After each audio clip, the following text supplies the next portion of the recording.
Kolkata TV ডিজিটালে আপনাদের সকলকে স্বাগত। আপনাদের সঙ্গে রয়েছে আমি অঙ্কুর।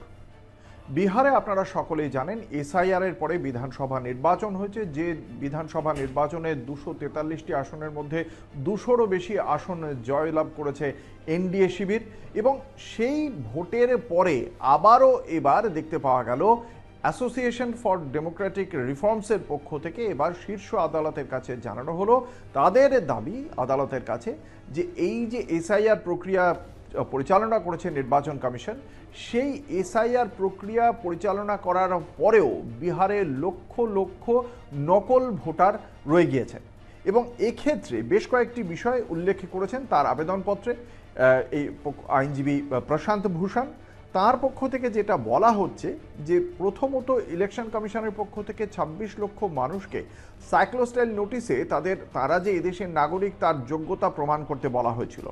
দ্বিতীয়ত তার বক্তব্য যে এই যে এসআইআর অনুশীলনের ক্ষেত্রে প্রত্যেকটি ক্ষেত্রেই স্বচ্ছতার অভাব থেকে গিয়েছে, এবং এই স্বচ্ছতার অভাবের ক্ষেত্রে তিনি আরও যোগ করেছেন যতক্ষণ না পর্যন্ত আদালতের পক্ষ থেকে নির্বাচন কমিশনকে নির্দেশ দেওয়া হয়েছে 14ই আগস্ট, ততদিন পর্যন্ত তাদের তালিকাটাই ঘোষণা করা হয়নি নির্বাচন কমিশনের পক্ষ থেকে। তার পাশাপাশি তিনি আরও বলেছেন যে এই যে এই তথ্যগুলো অনলাইন ফরম্যাটে এগুলো পাওয়ার কথা ছিল, এবং সেক্ষেত্রে কি তার বক্তব্য যে এগুলো ক্লিক করলেই যাতে পাওয়া যায় তথ্য নির্বাচন কমিশনে এসআইআর এর পর ভোটার তালিকায় কি হয়েছে, কি কি বদল হলো, কাদের নাম বাদ গেল, সেই সংক্রান্ত যে তথ্য, কি কি যোগ্যতার ভিত্তিতে একজনকে নাগরিক বা ভোটার বলে চিহ্নিত করলো নির্বাচন কমিশন, এক একটি ভোটারের যে তথ্য যে নির্বাচন কমিশন দেবে সেগুলো ক্লিক করলেই পাওয়া যাওয়ার কথা, কিন্তু ওই ক্লিকড ফরম্যাটে নির্বাচন কমিশন সেটাকে আপলোড করেনি।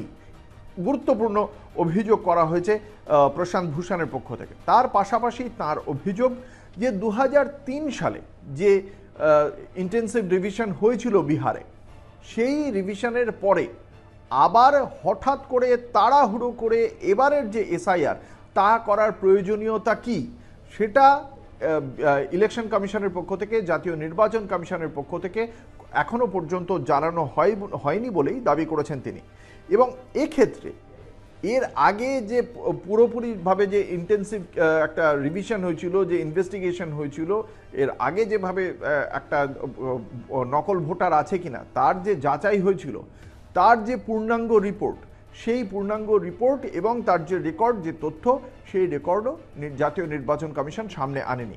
একাধিক অভিযোগ রয়েছে, এবং সেক্ষেত্রে তার সবচেয়ে বড় অভিযোগ যে এক্ষেত্রে বিহারের ভোটার তালিকায় প্রায় 15 লক্ষ সন্দেহভাজন নকল ভোটারের নাম উঠে এসেছে বলেই তিনি মিডিয়া রিপোর্টকে ভিত্তি করে এই অভিযোগ করছেন প্রশান্ত ভূষণ। এই অভিযোগ কলকাতা টিভির নয়, কারণ কলকাতা টিভি তার অভিযোগের সত্যতা যাচাইও করেনি।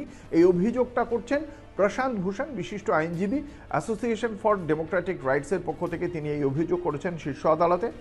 তিনি বলছেন যে প্রত্যেকটি ক্ষেত্রে এই নির্বাচন কমিশনের সঙ্গে কথা বলে যেগুলো হওয়া উচিত ছিল, ডুপ্লিকেট, জাল বা একাধিক এন্ট্রি যদি থাকে, তাহলে সেগুলো মুছে ফেলার জন্য যে ডুপ্লিকেশন সফটওয়্যার যেটা থাকে সেই সফটওয়্যারটা ব্যবহার করার কথা ছিল, কিন্তু সেই সফটওয়্যার ব্যবহার করা হয়েছে কিনা সেই কারণে সেই বিষয়টি কিন্তু স্পষ্ট করা হয়নি। তার পাশাপাশি তার আরও বক্তব্য যে প্রথম দফায় এসআইআর বিহারে হওয়ার পর এই মুহূর্তে 12টি রাজ্যে একই সঙ্গে চলছে এসআইআর প্রক্রিয়া।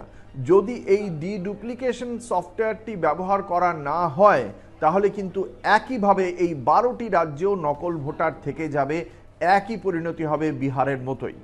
এবং একই সঙ্গে তিনি বলছেন যে স্বচ্ছতা এবং প্রবেশ যে সার্বিকভাবে যে পুরাতন ভোটার যে তালিকা, সেই তালিকাটাকে যদি ঠিক করতে হয় তাহলে এই প্রক্রিয়াগুলো জাতীয় নির্বাচন কমিশনকে মানতে হবে, যা তারা মানেননি। বিহারে থেকে গিয়েছে ডুপ্লিকেট ভোটার, সেক্ষেত্রে এই 12টি রাজ্যেও থাকতে হবে। সেই কারণেই তিনি সমস্ত বিষয়টি আদালতকে জানিয়ে নির্বাচন কমিশনের কাছ থেকে এই সংক্রান্ত যাবতীয় রেকর্ড এবং তথ্য দাবি করেছেন। দেখা যাক, গত 4 তারিখ এই আবেদনটি করেছেন প্রশান্ত ভূষণ, বিশিষ্ট আইনজীবী, এবং সেক্ষেত্রে তার আবেদনের ভিত্তিতে আদালত কী রায় দেয়, জাতীয় নির্বাচন কমিশনের প্রতিক্রিয়াই বা কী থাকে, সেদিকে আমাদের নজর থাকবে। আপনারা দেখতে থাকুন কলকাতা টিভি ও কলকাতা টিভি ডিজিটাল, রাত দিন 7 দিন।